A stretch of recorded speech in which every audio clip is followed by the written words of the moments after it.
On Friday, the Union City Board of Commissioners held their annual budget meeting at the Early Childhood Education Center on 22nd Street. Mayor Brian Stack and the Board of Commissioners were met with quite a few questions from residents as well as city officials alike.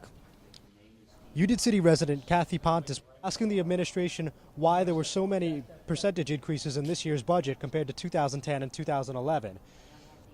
The administration largely chose to defer the questions to CFO Robert Cahill. According to the law in 2010, in reference to the 2% cap, it says that if you're going to raise above the 2% cap, it's supposed to go as a public question to the voters. And each time we've done it, we haven't done that. How come? We were given a waiver, right, Mr. Cahill? You want to step forward? Longtime resident Larry Price had a number of questions regarding an agreement between Union City and the Port Authority, as well as a retirement package to go along with the Union City Police Department. Wanted to probably, and Rich, you might have an exact number on it, I don't. We're probably one of the few municipalities right now in the state that will exceed the number, probably within the next couple of years, of having more retirees getting benefit than active employees. Union City official who caused some commotion was Union Vice President Francisco Nunez. Nunez asked Mayor Brian Stack where exactly the contract for the union was, being that they haven't had one since 2008. Mayor Brian Stack indicated that the contract was in mediation and that they would give a new contract to the workers as soon as possible, but that answer didn't seem to sit well with Mr. Nunez. Nunez was also critical of Department of Public Works Superintendent Henry Munker, claiming that he made as much as $3,000 a paycheck for the Department of Public Works. Mr. Munker is one of the hardest working employees in the city of Union City. Okay? While you were home in your house, Mr. Munker was at DPW, and the hours he donates to the city is just incredible. He's the only one of the only few supervisors in DPW. We went from having assistant superintendents, deputy directors, down to him, Alan Watson, and Kathy, who's not even a supervisor, running the department. I'm very proud of the department. I'm very proud of Mr. Munker, Kathy, Alan Watson, and every employee in that department. So I can relate to them very much because I was out there during the storm, working side by side with them.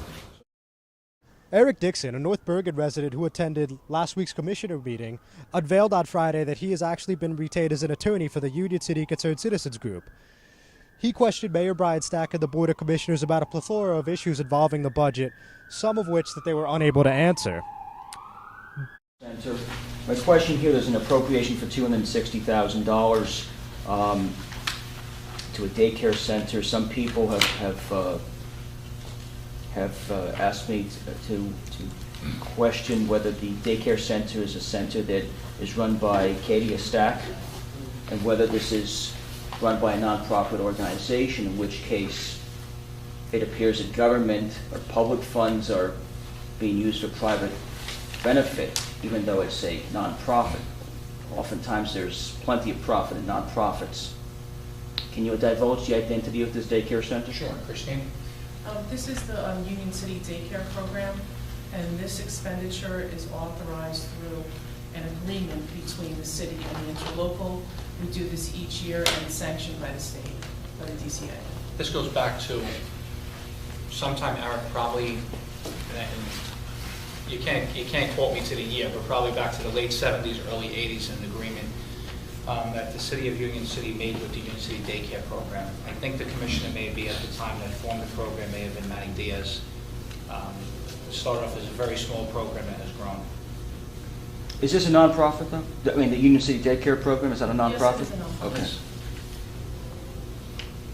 Do you know if it's a federal 50C13 nonprofit or a state not-for-profit corporation? I know they receive federal funds. I couldn't tell you. Christine, maybe you know. I believe it's a 501c3, but you have to Oprah the agreement with them, and I'm sure it specifies in there.